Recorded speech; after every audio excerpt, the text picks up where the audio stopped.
आज हम 6th class की सामाजिक विज्ञान विषय में कार्य पुस्तिका है। ये सामाजिक एवं राजनीतिक जीवन 1 का अध्याय 3 सरकार क्या है में दिए गए प्रश्नों को अच्छे से हल करना सीखेंगे। सभी बच्चे वीडियो को शुरू से लेकर अंत तक पूरी देखें। अगर चैनल पर नए हैं तो चैनल को सब्सक्राइब भी करें। वीडियो अच्छी लगती है तो लाइक भी करें, अपने दोस्तों के साथ शेयर भी करें। तो देखिए, शुरुआत करते हैं। अध्याय 3 सरकार क्या है। और यहाँ पर है इसमें कि तुम्हारे स्कूल में, यहाँ तक कि तुम्हारी कक्षा में भी बहुत से निर्णय लेने के लिए या कोई कार्य करने के लिए एक व्यवस्थित जिम्मेदारी देकर तंत्र बनाया होगा। उस जैसे कक्षा में मॉनिटर की देखरेख में कक्षा कक्ष में बच्चों को शांति व्यवस्था हेतु जिम्मेदारी दी जाती है, ऐसे ही घर में भी अलग अलग लोगों की अलग अलग जिम्मेदारी होती है। इसी तरह हमारे देश में भी तंत्र बनता है जो सरकार कहलाता है। हर देश को विभिन्न निर्णय लेने एवं काम करने के लिए सरकार की ज़रूरत होती है। सरकार अलग अलग स्तरों पर काम करती है, जैसे स्थानीय स्तर, राज्य स्तर, राष्ट्रीय स्तर पर। सरकार ही देश में रहने वाले सभी लोगों के लिए कानून बनाती है। सरकार दो प्रकार की होती है, लोकतांत्रिक, राजतंत्रीय सरकार। दो तरह की होती है, एक होती है लोकतांत्रिक और एक होती है राजतंत्रीय सरकार। और लोकतंत्र में लोग ही सरकार को बनाते हैं तथा शक्तियां देते हैं। राजतंत्र में ऐसा नहीं होता, इसमें राजा या रानी के पास निर्णय लेने की शक्ति होती है। तो समझो बच्चों कि जो लोकतंत्र होता है, सारी शक्तियां जो है लोगों के पास होती है। सरकार जो है, लोग जो है सरकार को बनाते हैं और उन्हें शक्तियाँ देते हैं। लेकिन राजतंत्र में क्या होता है, सारी शक्तियाँ राजा या रानी के ही पास होती है, वही निर्णय ले सकते हैं अपनी जनता के बारे में। आगे यहाँ पर आ जाता है क्रियाकलाप 1, निम्नलिखित प्रश्नों के संक्षेप में उत्तर दो। लोकतंत्र में सरकार को शक्ति कौन देता है? जनता। कानून कौन बनाता है? सरकार। भारत में कुल कितने राज्य हैं? 28। अमेरिका में महिलाओं को वोट देने का अधिकार कब मिला? 1920 ईस्वी में। भारत में कौन सी शासन व्यवस्था है? लोकतांत्रिक। अब आगे है यहाँ पर, इसमें यहाँ पर देखिए बच्चों, ये देखिए, ये है हमारा भारत।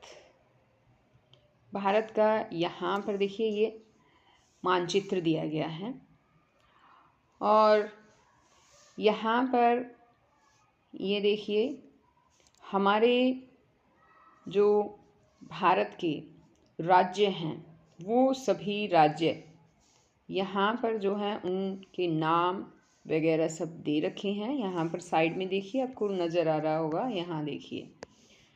अब यहाँ देखो, ये 28 राज्य हैं और यहाँ पर देखो, अब इसमें है कि उपयुक्त चित्र में अपने राज्य को ढूंढकर रंग भरो। तो यहाँ पर अपने राज्य को, जैसे हमारा राज्य हरियाणा है तो हरियाणा को ढूंढकर जो है इसमें रंग भरना है। तो अब जैसे हम यहाँ पर देखेंगे तो ये हमारा राज्य जो है यहाँ पर है हरियाणा, ठीक है। तो इसमें आपको रंग भरना है। इसमें जैसे आगे जो है क्वेश्चन यहाँ पर देखिए कि अपने पड़ोसी राज्यों को भी रंग भरकर अंकित करें। हमारे पड़ोसी राज्य में पंजाब है, राजस्थान है, उत्तर प्रदेश है, इन्हें भी जो है रंग से बताना है, रंग भरना है इसमें। यहाँ पर देखिए, एक बार बता देती हूँ, जो हरियाणा मान लो यहाँ पर है तो ये पंजाब है यहाँ पर, और ये जो है यहाँ ये यहाँ पे, एक सेकंड, ये यहाँ पे जो है राजस्थान है और यहाँ का एरिया जो है ये है उत्तर प्रदेश का एरिया। तो इस तरह से इसमें हमें बताना है। आगे है कि अपने क्षेत्र में लोकसभा के लिए चुने गए सांसद का नाम लिखो। तो लोकसभा का सांसद का नाम लिखना है, जैसे जो भी आपकी लोकसभा है, मैंने वैसे लिख दिया है यहाँ फरीदाबाद लोकसभा से।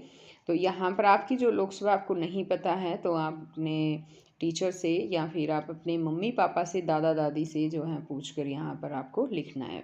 लोकसभा के लिए जो सांसद चुना है उसका नाम लिखना है। अब यहाँ पर आ जाता है क्रियाकलाप 3।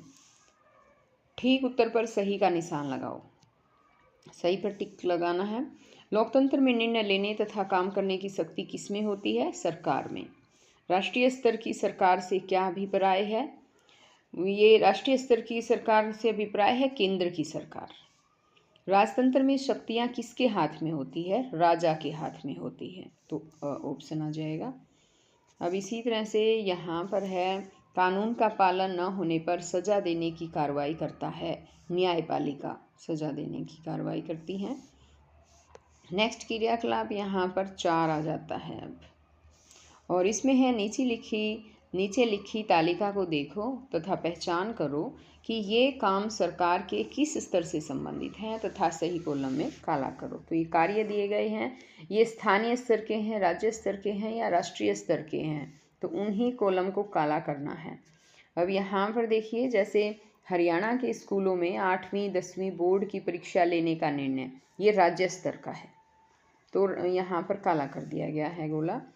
अब आगे है कि भारत सरकार का अमेरिका के साथ परमाणु समझौता करने का जो निर्णय है वो राष्ट्रीय में आएगा। हरियाणा में किसानों को मुफ्त बिजली देने का निर्णय, ये राज्य स्तर पर है। 1000 रुपये का नोट शुरू करने का निर्णय, ये राष्ट्रीय स्तर का मामला है। गांव में एक सार्वजनिक कुआं बनाने का निर्णय, ये स्थानीय स्तर में आएगा। बसों का किराया घटाने का निर्णय, जो बसों में किराया है कितना लगेगा, वो राज्य स्तर यहाँ पर इसमें है। बसों का किराया घटाने का निर्णय ये रहा, ये जो है राज्य स्तर पर है। और वोट देने का अधिकार 21 से 18 वर्ष का निर्णय जो करना है, वोट डालने का अधिकार, ये राष्ट्रीय स्तर पर है। अब यहाँ पर आगे है क्रियाकलाप 5, और इसमें है अपने क्षेत्र में स्थित सरकारी कार्यालयों के नाम व प्रमुख कार्य लिखो। तो विभाग है, जैसे भू राजस्व विभाग है, ये जमीन का रिकॉर्ड रखता है।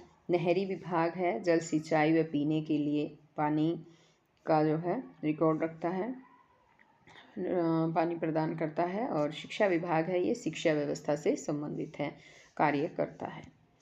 आगे यहाँ पर है क्रियाकलाप 6, न्यायाधीश का कार्य, क्या कार्य करते हैं?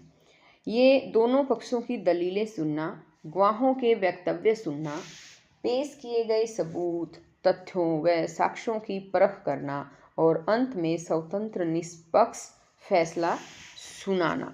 यहाँ सुनाना आएगा, ठीक है, सुनना नहीं, सुनाना। यहाँ पर आपको लिख देना है सुनाना।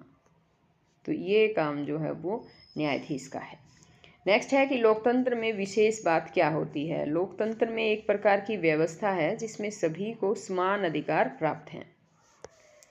आगे यहाँ पर ग क्वेश्चन है कि इसका पार्ट है ग, क्या देश की सीमा का निर्धारण होता है? क्यों? हाँ, देश की सीमा का निर्धारण होता है। ऐसा करने से दूसरा देश उस सीमा पर अपना अधिकार नहीं कर सकता।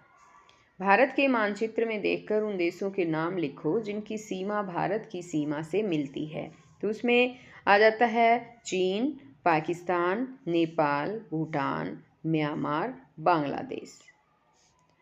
अब आगे यहाँ पर है, ये भारत का राजनीतिक मानचित्र दिया गया है, देखिए एक बार।